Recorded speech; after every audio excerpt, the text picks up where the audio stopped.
अस्सलाम वालेकुम viewers, this is Yasmeen Khan with all of you from titanium group. Viewers, आपके सामने जो प्रोजेक्ट लेके आई हूँ, जो जिसके बारे में आपको बताने के लिए आई हूँ, वो पंजाब के सबसे बड़े कमर्शियल हब के अंदर लोकेट कर रहा है। जी हाँ व्यूअर्स, मैं बात कर रही हूँ बहरिया टाउन रावलपिंडी जो फेज़ 8 है, मैं उसकी बात करूँगी और उसका जो कंपैरिजन है, उसके जो कमर्शियल हाई राइज बिल्डिंग्स का कंपैरिजन मैं फेज़ 7 के साथ करूँगी। और आज मैं आपको ये भी बताऊंगी कि आपको इसमें कितना प्रॉफिट होने जा रहा है और कुछ ही दिनों के बाद आपके जो रेट्स हैं वो किस तरह से हाई होने जा रहे हैं। तो मेरी वीडियो को एंड तक लाजमी देखिएगा, इन सब बातों को ड्रीम नहीं समझिएगा क्योंकि ये हकीकत है।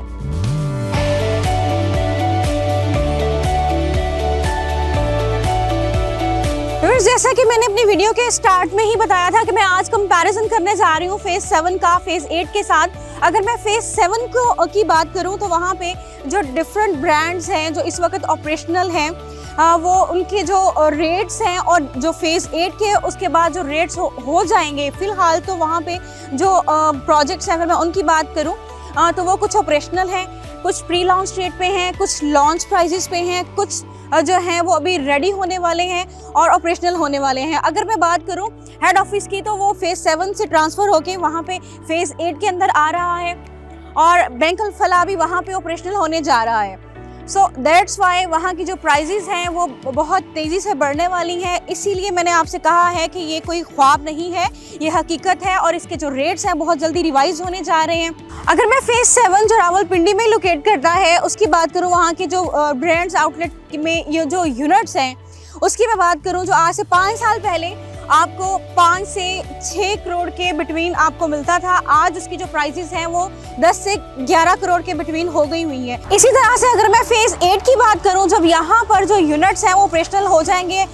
डिफरेंट जो है वो क्लॉथिंग ब्रांड्स आ जाएंगे, फूड चेन्स आ जाएंगे, क्योंकि यहाँ पर जो ट्रेडिंग है अब स्टार्ट हो गई हुई है इंटरनेशनल लेवल पे भी और नेशनल लेवल पे भी। और अगर मैं आपसे ये कहूँ कि जो फेज़ 8 है वो फेज़ 7 के मुकाबले में बहुत ज़्यादा एक्सपेंसिव होने जा रहा है, तो ये गलत ना होगा। मैं बात कर रही हूँ एक ऐसे प्रोजेक्ट की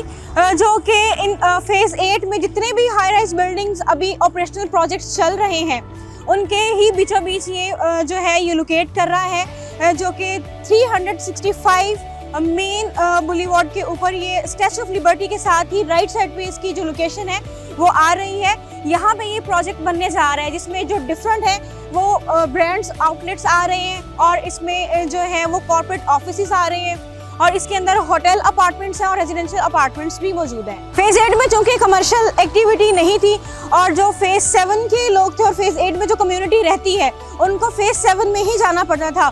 फेज़ 1 से लेके 6 तक वहाँ पे कोई कमर्शियल एक्टिविटी नहीं है, इसीलिए जो फेज़ 8 है वो पंजाब का सबसे बड़ा कमर्शियल हब बनने जा रहा है और इसमें जो डिफरेंट है ब्रांड आउटलेट्स जो वो आ रहे हैं। अगर मैं फेज़ 7 की रेंटल इनकम की बात करूँ तो वहाँ पे 1 लाख से लेके 7 लाख तक जो है वो रेंटल इनकम प्रोवाइड की जा रही है। और अगर मैं फेज़ 8 की बात करूँ तो वहाँ पे जो आपकी रेंटल इनकम वैल्यू होगी वो 2 लाख से लेके 8 लाख तक होगी। वहाँ पे जो होटल्स हैं, जो उनके यूनिट्स हैं, जो होटल रूम्स प्रोवाइड किए जा रहे हैं वो 32 से 35 हज़ार पर डे जो है वो इनकम प्रोवाइड कर रहे हैं। और अगर मैं वर्स्ट कंडीशन में बात करूं फेज़ 8 की तो यहाँ पे अगर आपका 25 से 30,000 भी पर डे आप कमाते हैं तो आपकी जो रेंटल वैल्यू है वो आप बहुत अच्छा उसमें गेन कर सकते हैं। फेज़ 8 के अंदर होटल चेन्स लाने का सबसे बड़ा मकसद ये है, वहाँ से जब फॉरेन डेलीगेशंस का गुजर होता है तो उनको खाने पीने की ज़रूरत पड़ती है और उनको स्टे करने के लिए जो है वो होटल रूम्स की ज़रूरत पड़ती है, तो इसीलिए यहाँ पे आपका जो रेंटल इनकम है वो आपको हैंडसम अमाउंट में प्रोवाइड हो जाता है। For further details you can contact me on my given number that is available on WhatsApp and IMO. Thanks for watching. अल्लाह हाफ़िज़।